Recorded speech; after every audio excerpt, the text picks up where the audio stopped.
नमस्कार. बातम्यांच्या लंच बॉक्समध्ये तुमचं स्वागत. आजपासून व्यावसायिक सिलेंडरच्या किमतीत वाढ करण्यात आली आहे. 1 मार्चपासून मुंबईत व्यावसायिक सिलेंडरच्या किमतीत ₹25.5 वाढ झाली आहे. त्यानुसार आता सिलेंडरची किंमत ₹1795 इतकी असणार आहे. घरगुती गॅस सिलेंडरच्या किमतीत कोणताही बदल झाला नाहीये. यामुळे सर्वसामान्यांना तात्पुरता का होईना पण दिलासा मिळाला आहे. विमान प्रवास करणाऱ्यांच्या खिशाला मोठी झळ बसणार आहे.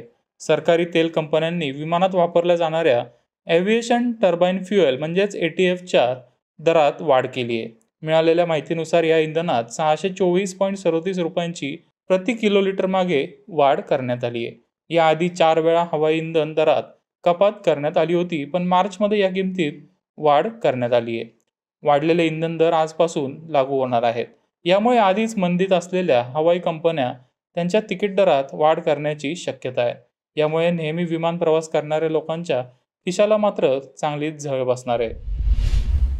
आयुष्यमान भारत आरोग्य खातं म्हणजेच आभाने महत्त्वाचा टप्पा पार केला आहे. या सुविधेद्वारे देशभरात 2 कोटीहून अधिक रुग्णांना तात्काळ बाह्य रुग्ण विभाग नोंदणीचा लाभ मिळाला आहे. ज्यामुळे रुग्णांना लॅब टेस्टच्या रांगा, डॉक्टरची वाट पाहत ताटकळत बसण्यापासून सुटका मिळाली आहे. यामुळे गर्भवती महिला, वयोवृद्ध नागरिक आणि ज्यांना चालण्या फिरण्याचा त्रास होत आहे अशा रुग्णांना विशेष करून दिलासा मिळाला आहे.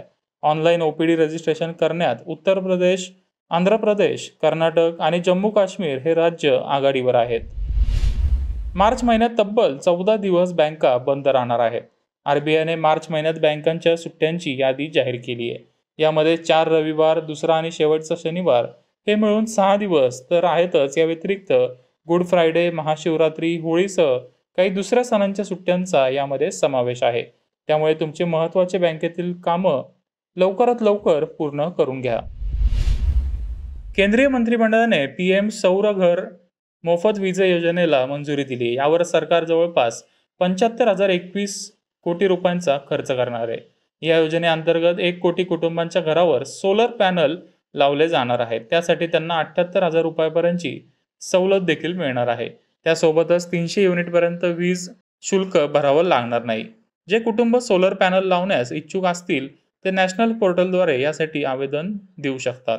या पोर्टलवर यासंबंधी संपूर्ण माहिती नागरिकांना मिळणार आहे. पेटीएमने पेटीएम पेमेंट बँकेपासून विभक्त होण्याचा निर्णय घेतला आहे. पेटीएमची संचालक कंपनी 197 कम्युनिकेशन्सच्या संचालक मंडळाने आरबीआयच्या कारवाईदरम्यान या 2 कंपन्यांमधील अंतर्गत करार संपवण्यास मंजुरी दिली आहे. 197 कम्युनिकेशन्सने शुक्रवारी याबाबत माहिती दिली. 2 कंपन्यांनी एकमेकांवर विसंबून न राहता स्वतंत्र आर्थिक वाटचाल करण्यासाठी हा निर्णय घेण्यात आला आहे. महागाईच्या कचाट्यात सापडलेल्या जनतेला थोडासा दिलासा मिळताना दिसतोय. आकडेवारीनुसार जानेवारी महिन्यात घाऊक महागाईच्या दरात घट झाली आहे.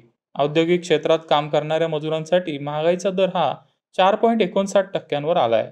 डिसेंबर महिन्यात हाच दर 4.91% इतका होता.